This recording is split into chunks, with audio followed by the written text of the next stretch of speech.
শাহবাগ তৈরি হয়েছিল আওয়ামী লীগের বিরোধিতা করে। কারণ আওয়ামী লীগ যখন ৯ সালে ক্ষমতায় আসে, যুদ্ধাপরাধীদের বিচার করা তার অন্যতম কাজ ছিল। সেটা যখন তিনি করছিলেন না এবং জামাতের সাথে কিন্তু তখন আতাত করছিলেন, এইটার প্রতিবাদ করেই তখন এই যুদ্ধাপরাধীদের বিচারের দাবি নিয়ে গণজাগরণ মঞ্চের আন্দোলনটা তৈরি হয়। কিন্তু সেই আন্দোলনকে প্রশ্নবিদ্ধ করার জন্য এখন তারা এই লাইনটুকু বাদ দেন, এই দুটো লাইন তারা বাদ দেন যে তখন জামাত কিন্তু আওয়ামী লীগের সাথে আতাত করতে গেছিলেন। ফলে ফ্যাসিবাদের দোসর কারা? যারা ফ্যাসিবাদের সাথে আতাত করতে গেছে তারা, নাকি তারা যারা হচ্ছে বিরোধিতা করে যৌক্তিক আন্দোলন তৈরি করছে তারা? এই লাইনগুলো হচ্ছে আমাদের বট ভাইরা এবং ছাত্র শিবিরের অধীনস্থ যে বটগুলো পরিচালিত হয় সেগুলো কিন্তু তারা বলেন না। ফলে যেটা হয় যে মানুষের মধ্যে বিভ্রান্তি তারা তৈরি করতে চান এবং বিভ্রান্তির মধ্য দিয়ে মানুষের আবেগকে পুঁজি করে তারা তাদের দিকে সিম্প্যাথি ক্রিয়েট করার চেষ্টা করেন। কিন্তু যতই যাই করেন না কেন, রংপুরের যেই কারমাইকেল কলেজে 4 জন অধ্যাপককে হত্যা করা হয়েছে এবং সেটা যে সত্যি সেগুলোর ডকুমেন্টস আছে। ইতিহাসকে মানে চাইলেই উল্টে ফেলা যায় না। আওয়ামী লীগ উল্টাইতে পারে নাই, ছাত্র শিবিরও এসে উল্টাইতে পারবে না। ফলে ওই ধরনের উল্টে যেহেতু পারবে না, তাই সাময়িক বিভ্রান্তি তৈরি করার জন্য তখন যখন যুক্তি থাকে না নিজের অপকর্মকে ঢাকার জন্য, তখন তারা মানুষকে বিভিন্ন রকম ট্যাগ দিয়ে দেন। এবং যখন আর ট্যাগিংয়েও কাজ হচ্ছে না, তখন তারা চেয়ার দিয়ে, লাঠিসোঁটা দিয়ে, লাথি মেরে এবং বিভিন্নভাবে অস্ত্র ব্যবহার করে তারা ছাত্রদেরকে এখন আহত করা শুরু করেছেন। অর্থাৎ শিবিরের যেটা হয় না যে কয়লা ধুলেও ময়লা যায় না, তাহলে যে কয়লা সে কয়লাই, তাকে 1000 বার ধুইলেও সে কখনো পবিত্র হয়ে উঠতে পারে না। ফলে শিবিরের যে অন্তর মানে ভিতরের যে রাজনীতি, তার যে মানুষকে দেখার দৃষ্টিভঙ্গি, সেটা ধীরে ধীরে প্রকাশিত পাবে। ফলে এই সংগঠনকে রাজনীতি করার যে অধিকার, সেটা অবিলম্বে বন্ধ করতে হবে, এটা আমরা মনে করি।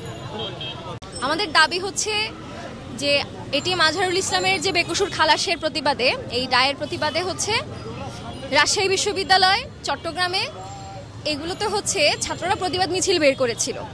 তো সেই প্রতিবাদ মিছিলে শাহবাগ বিরোধী ঐক্য নামে একটা মঞ্চ তৈরি করে ছাত্র শিবিরের যে নেতাকর্মী তারা সেখানে একদম নারকীয়ভাবে আক্রমণ করে।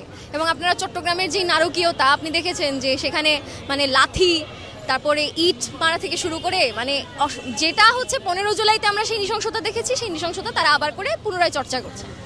আমরা সেই নারকীয়তার বিরুদ্ধে দাঁড়িয়েছি এবং যারা এই কাজের সাথে যুক্ত, শিবিরের যেই মানুষগুলো, তারা তো চিহ্নিত, একদম সচক্ষে আসছে তাদের ভিডিওগুলো, সেই মানুষগুলোকে অতি সত্বর বিচারের আওতায় আনতে হবে।